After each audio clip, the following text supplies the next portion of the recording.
जिस शख्स ने नबी नाम कह के अल्लाह के साथ अपना ताल्लुक कायम किया नबी अलैहिस्सलाम के बाद, मेरे नज़दीक तो वो भी काफिर है। और जिसने नबी का नाम लिए बगैर कश्फ और इल्हाम के नाम के ऊपर अल्लाह के साथ अपना ताल्लुक कायम किया, वो भी काफिर है। मेरे यहाँ तो कोई गुंजाइश ही नहीं है किसी के इस तरह की। हाँ, सिर्फ ये कि आपने सिर्फ नबी कहने वाले को कहा हुआ है, वो जिसको कहते हैं ना, एक बंदा कह दे मैं शराब पी रहा हूँ, आप कहते हैं ये शराबी है। दूसरा उसी शराब को अंगूरों का जूस कह के पी रहा है, आप कह रहे हैं नहीं ये जूस है। मैं तो दोनों को शराबी मानता हूँ, लिहाजा मेरे यहाँ तो मुझसे तो कोई क्लैरिफिकेशन मांगे ही ना। मुझे इनसे मांगनी है कि ये खत्म नबूवत चला रहे हैं या एंटी कादियानियत तहरीक चला रहे हैं। बिल्कुल हमारे नजदीक कोई भी शख्स नबी अलैहिस्सलाम के बाद ये दावा करे कि उसके पास कोई गैबी खबर आती है इल्हाम या कशफ के जरिए, तो वो दार इस्लाम से खारिज है। बिल्कुल इसमें कोई दूसरी राय नहीं है जी, ठीक है। लेकिन रहा सूफिया का मामला, वो तावील करते हैं। उन्हें पता है कि उन्होंने कितना बड़ा काम डाला है। वो कहते हैं ये कश्फ इल्हाम उस शख्स के लिए हुज्जत है, वो इसको लोगों पे नहीं पेश कर सकता। अंदर से उनको ज़मीर मलामत कर रहा है कि उन्होंने ये डाका मारा है खत्म नबूवत के ऊपर। अल्हम्दुलिल्लाहि रब्बिल आलमीन वस्सलातु वस्सलामु अला सय्यिदिल अंबिया वल मुरसलीन अम्मा बअदु फअऊज़ु बिल्लाहि मिनश शैतानिर रजीम बिस्मिल्लाहिर रहमानिर रहीम।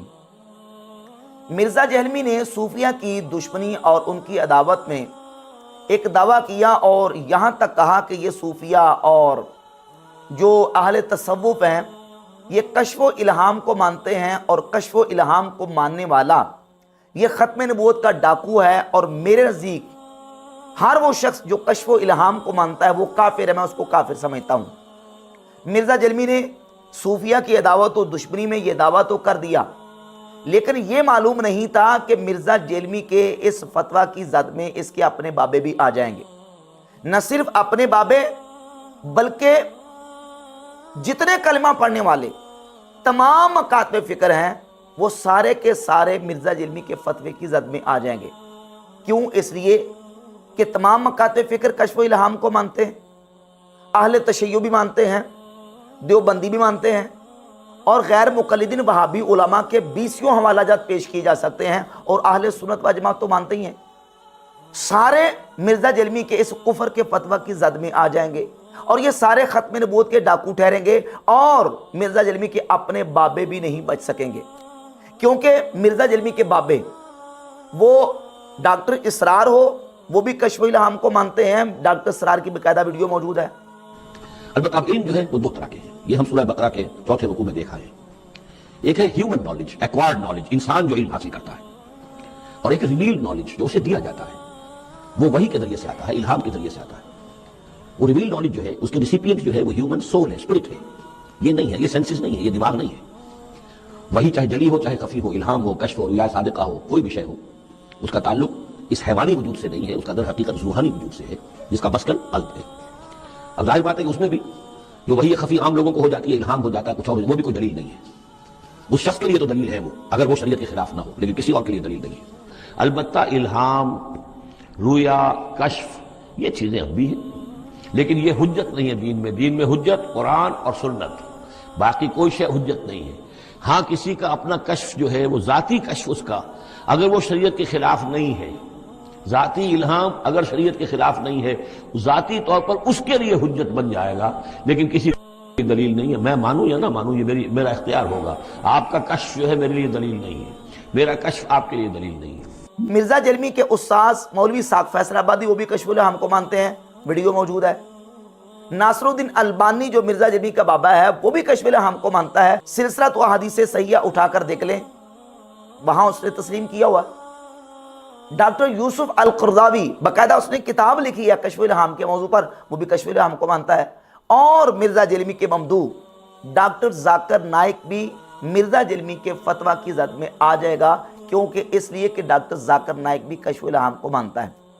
अभी एक पॉडकास्ट में डॉक्टर जाकिर नाइक ने यह दावा किया कि मुझे इल्हाम हुआ। जब मैं रिपीट कर रहा था क्वेश्चन, अल्लाह की तरफ से इल्हाम आया, वही तो आती नहीं, नबूवत तो खत्म हो गई, कोई बोल नहीं था। लेकिन इल्हाम ऐसी चीज़ होती कि अल्लाह के रसूल अपने बंदों से कभी कभी इमीडिएटली मदद नाज़िल कर देते। और इल्हाम का दावा किया तो मिर्ज़ा जहलमी जट से फौरन सवाइयाँ पेश करने के लिए और वजाहतें देने के लिए आ गया कि नहीं वो इल्हाम से मुराद उनकी ये थी, उनका मतलब ये था। जबकि डॉक्टर जाकिर नाइक ने जब दोबारा वजाहती बयान दिया तो उसमें भी इस बात को माना और तस्लीम किया कि हाँ मुझे इल्हाम हुआ, इल्हाम को माना।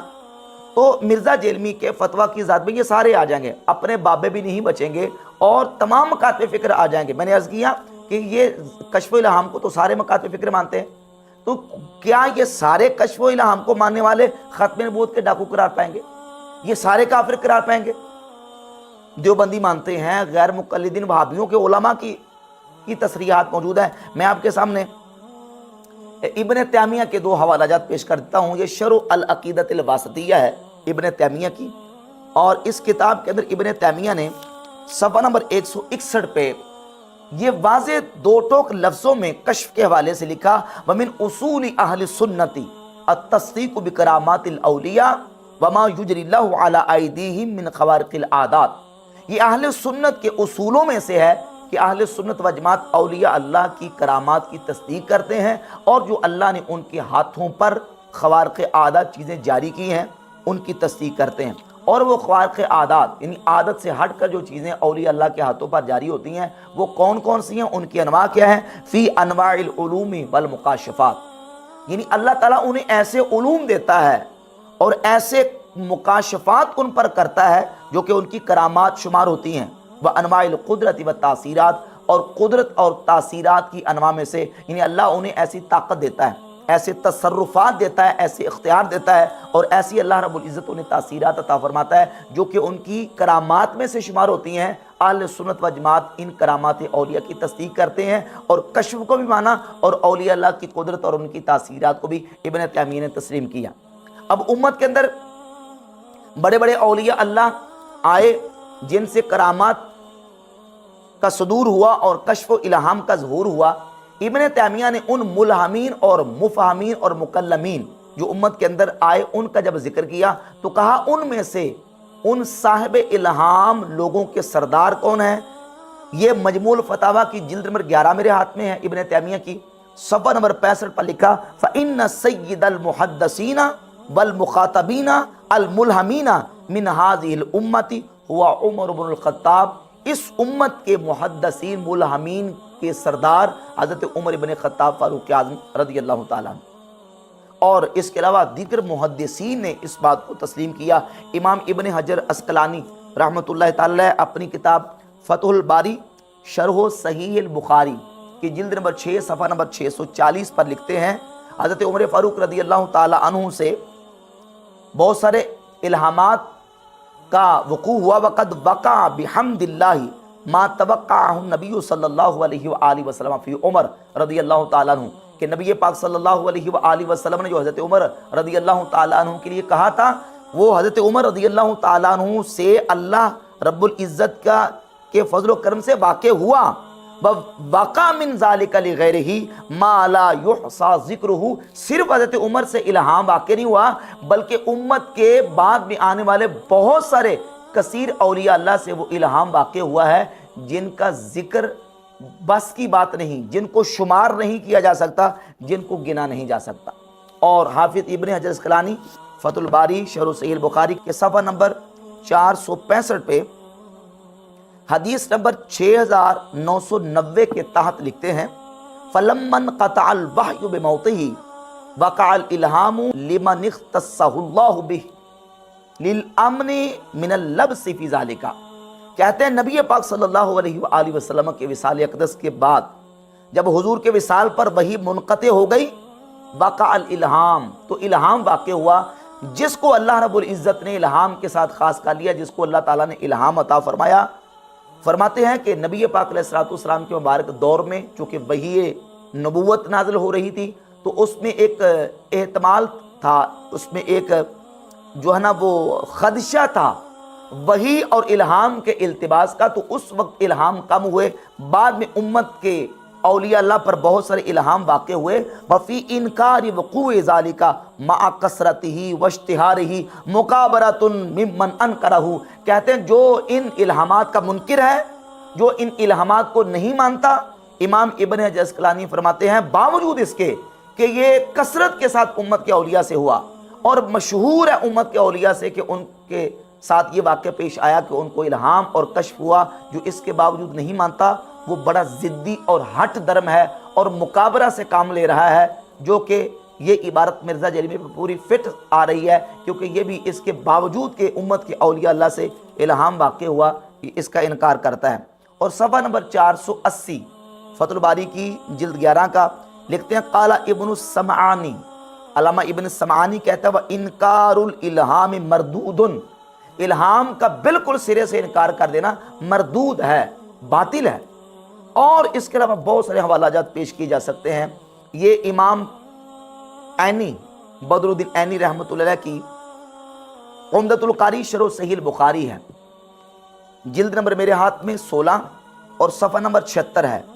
سیدنا عمر بن خطاب فاروق اعظم رضی اللہ تعالی عنہ کی شان و عظمت کا ذکر حدیث میں آیا، نبی پاک صلی اللہ علیہ وآلہ وسلم نے ان کو صاحب الہام قرار دیا، ملہم اور مفہم اور محدث امت قرار دیا۔ اس حدیث کو بیان کرنے کے بعد امام عینی لکھتے ہیں وفیہ کرامت الاولیاء وانہا لا تنقطع الی یوم القیامہ، اور اس حدیث میں کہتے ہیں کہ اولیاء اللہ کی کرامات کا ثبوت ہے وانہا لا تنقطع الی یوم القیامہ، اور یہ کرامات قیامت تک ختم نہیں ہوگی، قیامت تک ان کا وقوع ہوتا رہے گا۔ اور سیدنا عمر فاروق رضی اللہ تعالیٰ عنہ کے بارے میں جو صحیح بخاری مسلم کی حدیث ہے ان کو بیان کرنے کے بعد امام بہقی الاعتقاد اس کے صفحہ نمبر 382 پہ لکھتے ہیں وَهَذَا أَصْلٌ فِي جَوَازِ كَرَامَاتِ الْأَوْلِيَاء، حضرت عمر رضی اللہ تعالیٰ عنہ کے بارے میں یہ حدیث اولیاء اللہ کی کرامات کے جواز میں اصل کی حیثیت رکھتی ہے۔ اب وہ حدیث حضرت عمر فاروق رضی اللہ تعالیٰ عنہ کے بارے میں صحیح بخاری اور صحیح مسلم میں موجود ہے کہ نبی پاک صلی اللہ علیہ وآلہ وسلم نے خبر دی حضرت عمر ابن خطاب رضی اللہ تعالیٰ عنہ کے بارے میں، صحیح بخاری میں 3469، 3689 اور صحیح مسلم کے اندر 6204 اور جامع ترمذی میں 3693، یہ ان کتابوں کے اندر حدیث موجود ہے۔ اور میں اس کا مضمون آپ کے سامنے رکھتا ہوں کہ رسول اللہ صلی اللہ علیہ وآلہ وسلم نے ارشاد فرمایا قد کان فیما مضى قبلکم من الامم محدثون، جو تم سے پہلی امتیں گزر چکی ہیں ان کے اندر محدثون تھے، صاحب الہام لوگ تھے۔ وَإِنَّهُ إِن كَانَ فِي أُمَّتِي هَذِهِ مِنْهُمْ فَإِنَّهُ عُمَرُ بْنُ الْخَطَّابِ، فرمایا کہ ان میں سے اگر میری امت میں کوئی ہے تو وہ عمر بن خطاب ہے۔ اور 3689 نمبر حدیث کے اندر الفاظ ہیں کہ نبی پاک صلی اللہ علیہ وآلہ وسلم نے فرمایا لَقَدْ كَانَ فِي مَنْ كَانَ قَبْلَكُم مِّن بَنِي إِسْرَائِيلَ رِجَالٌ يُكَلَّمُونَ مِنْ غَيْرِ أَن يَكُونُوا أَنْبِيَاءَ، کہ بنی اسرائیل کے اندر ایسے لوگ تھے کہ وہ نبی نہیں تھے لیکن اللہ رب العزت جل وعلا مجدہ الکریم کے فرشتے ان سے کلام کرتے تھے۔ فَإِن يَكُن مِّنْ أُمَّتِي مِنْهُمْ أَحَدٌ فَعُمَرٌ، ان میں سے اگر میری امت کے اندر کوئی ہے تو وہ عمر ہے۔ اور صحیح مسلم کی 6204 نمبر حدیث میں الفاظ ہیں قد کان یکون فی الامم قبلکم محدثون فإن یکن فی امتی منہم احد فإن عمر بن الخطاب منہم، کہ سابقہ امتوں میں محدثون تھے، اور محدثون کی تفسیر راوی اس حدیث کی عبداللہ بن وہب بیان کرتے ملہمون، کہ وہ صاحب الہام تھے پچھلی امتوں کے اندر، اگر اس امت کے اندر کوئی ہے تو وہ عمر بن خطاب ہے۔ اب یہ حدیث بالکل واضح ہے۔ اس حدیث کا مرزا جرمی نے ترجمہ اور معنی چینج کرنے کی کوشش کی اور کہا کہ یہ جو حدیث ہے اس کا معنی یہ نہیں ہے کہ اگر کوئی ہے تو وہ عمر بن خطاب ہے، بلکہ اس کا معنی یہ ہے کہ اگر کوئی ہوتا تو عمر ہوتے، لا حول ولا قوت الا باللہ۔ حالانکہ صحیح بخاری مسلم ہی کی حدیث کو اٹھا کر دیکھ لیں، حضرت عمر رضی اللہ تعالی عنہ کا صاحب الہام ہونا واقع ہے، یعنی ان سے الہامات اور کشف کا صدور ہوا ہے، وقوع ہوا ہے۔ اگر ہوتے تو عمر ہوتے نہیں ہیں، اگر کوئی ہے تو عمر ہے۔ اور یہ عربی کا جملہ ہے جو لفظ حدیث کے اندر فَإِن يَكُن فِي أُمَّتِي مِنْهُمْ أَحَدٌ، اگر میری امت میں کوئی ہے تو وہ عمر بن خطاب ہے۔ حدیث ہے صحیح بخاری کے اندر نبی پاک صلی اللہ علیہ وآلہ وسلم نے فرمایا کہ اگر تمہاری دعاؤں کے اندر کوئی خیر ہے ففی شرطت محجم او شربت عسل، فرمایا کہ وہ پچنا لگوانے میں ہے یا شہد کے شربت کے اندر ہے۔ اب اگر اس کا کوئی معنی یہ لے اگر تمہاری دعاؤں میں کوئی خیر ہوتا تو شہد کے شربت میں ہوتا، کیا یہ معنی لیا جائے گا کہ شہد کے شربت میں شفا نہیں ہے؟ یہی معنی لیا جائے گا نا کہ شہد کے شربت میں شفا ہے، اگر ہے تو اس میں ہے۔ مطلب یہ ہے کہ جو شفا دینے والی دوائیاں ہیں ان میں سے جو سب سے بہتر دوائی ہے اور سب سے بہتر علاج ہے وہ علاج پچنا لگوانا اور شہد کا شربت پینا ہے۔ جیسے عربی کا جملہ بولا جاتا ہے کہ ان یکن لی صدیق فخالد، بھئی اگر میرا کوئی دوست ہے تو وہ خالد ہے۔ معنی یہ نہیں کہ میرا کوئی دوست ہی نہیں ہے، معنی یہ ہے کہ میرے دوستوں میں سے جو سب سے اچھا دوست ہے اگر کوئی ہے تو وہ خالد ہے۔ اگر میری امت میں کوئی محدث ہے تو وہ عمر بن خطاب ہے۔ یہ معنی نہیں کہ اگر ہوتا تو عمر ہوتا، معنی یہ ہے کہ اگر کوئی ہے تو وہ عمر ہے، یعنی جو صاحب الہام اور مفہم محدث اور مکلم امت ہے ان میں سے سب سے بہتر اگر کوئی میری امت کے اندر محدث ہے، صاحب الہام ہے، تو عمر بن خطاب رضی اللہ تعالیٰ عنہ۔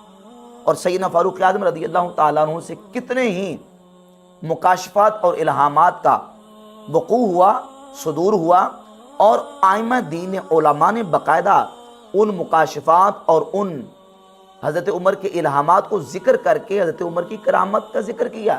امام ابن حجر اسقلانی رحمۃ اللہ علیہ حضرت عمر رضی اللہ تعالیٰ عنہ کے حوالے سے لکھ رہے ہیں کہ حضرت عمر سے یہ واقع ہوا، اور ان کے بعد بھی امت کے اتنے اولیاء اللہ سے یہ الہام واقع ہوا کہ جن کا ذکر شمار میں نہیں لایا جا سکتا۔ امام بدر الدین عینی عمدۃ القاری میں کہتے ہیں کہ حضرت عمر کی فضیلت کے حوالے سے یہ حدیث جو ہے اس میں اولیاء اللہ کی کرامات کا بیان ہے۔ امام بہقی الاعتقاد میں لکھتے ہیں کہ اس میں اولیاء اللہ کی کرامات کا جواز ہے کہ اللہ کے ولیوں سے کرامات کا صدور ہوتا ہے، اور مرزا جلمی اس کا معنی تبدیل کر رہے ہیں، معنی چینج کر رہے ہیں، اور اس کا مطلب یہ بیان کر کہ اگر کوئی ہونا ہوتا یا اگر کوئی ہوتا، اور اس حدیث کو مثال کے طور پہ بیان کرتا ہے کہ جامع ترمذی میں حدیث ہے کہ نبی کریم علیہ الصلوۃ والسلام نے فرمایا لو کان بعدی نبی لکان عمر بن الخطاب، اگر میرے بعد کوئی نبی ہوتا تو عمر ہوتے۔ حالانکہ اس حدیث کی مثال بنتی نہیں، حدیث میں یہاں لو کا ذکر نہیں ہے، ان کا ذکر ہے۔ یہاں یہ نہیں ہے کہ لو کان بعدی یا لو کان فی امتی، اگر میری امت میں کوئی ہوتا تو عمر ہوتے، یہاں کہ ان یکن فی امتی، اگر میری امت میں کوئی ہے تو وہ عمر بن خطاب ہے۔ دونوں حدیثوں کے اندر فرق ہے۔ لو کان بعدی نبی اس میں لو ہے، اور لو انتفاع ثانی بسبب انتفاع اول کے لیے آتا ہے، یعنی دوسری چیز کی نفی ہوئی ہے اس لیے کہ پہلی چیز کی نفی ہوئی ہے۔ اور ان یہاں جو ہے وہ تاکید کے لیے ہے، شک کے لیے نہیں ہے۔ جیسے کہتے ہیں ان یکن لی صدیق فخالد، بھئی اگر میرا کوئی دوست ہے تو وہ خالد ہے، معنی یہ ہے کہ میرے دوستوں میں سے جو سب سے زیادہ جس کے ساتھ میری پکی سچی دوستی ہے وہ خالد کے ساتھ ہے۔ سب دوستوں میں سے جو میرا سب سے قریبی دوست ہے وہ خالد ہے۔ تو حدیث میں یہ ہے کہ اگر میری امت میں کوئی ہے تو وہ عمر بن خطاب ہے، یعنی حضرت عمر جو ہے امت کے محدثین اور ملہمین میں سے سب سے بڑے محدث اور ملہم ہے۔ اور میں نے آپ کے سامنے ابن تیمیہ کا فتاویٰ کا حوالہ بھی دیا کہ ابن تیمیہ نے لکھا فَإِنَّ سَيِّدَ الْمُحَدَّثِينَ وَالْمُخَاطَبِينَ الْمُلْهَمِينَ مِنْ هَذِهِ الْأُمَّةِ هُوَ عمر بن الخطاب، کہ اس امت کے ملہمین اور محدثین کے سردار حضرت عمر بن خطاب فاروق اعظم رضی اللہ تعالیٰ عنہ کی ذات اقدس ہے۔ لہٰذا مکاشفات اور الہامات کا جو سلسلہ ہے وہ بحمد اللہ تعالیٰ اولیاء اللہ کے اندر جاری و ساری اور اولیاء اللہ کی کرامات میں سے ہے، اور یہ اہل سنت کے اصولوں میں سے ہے ان کرامات اولیاء اللہ کو ماننا۔ جبکہ مرزا جلمی جو ہے وہ اس بنیاد پہ، الہام اور کشف کی بنیاد پہ، تمام مکاتب فکر کو کافر قرار دے رہا ہے، اور اس کے فتوے کی ذات میں خود ڈاکٹر ذاکر نائک بھی آ گیا، اس کا استاد ڈاکٹر اسرار بھی آ گیا، بابا اسحاق فیصل آبادی، ناصر البانی اور یوسف القرضاوی وغیرہ سارے مرزا جلمی کی فتوے کی ذات میں آ جاتے ہیں، اور مرزا جلمی کے بیان کے مطابق یہ سارے کے سارے فارغ اور اسلام سے دور اور غیر مسلم قرار پاتے ہیں۔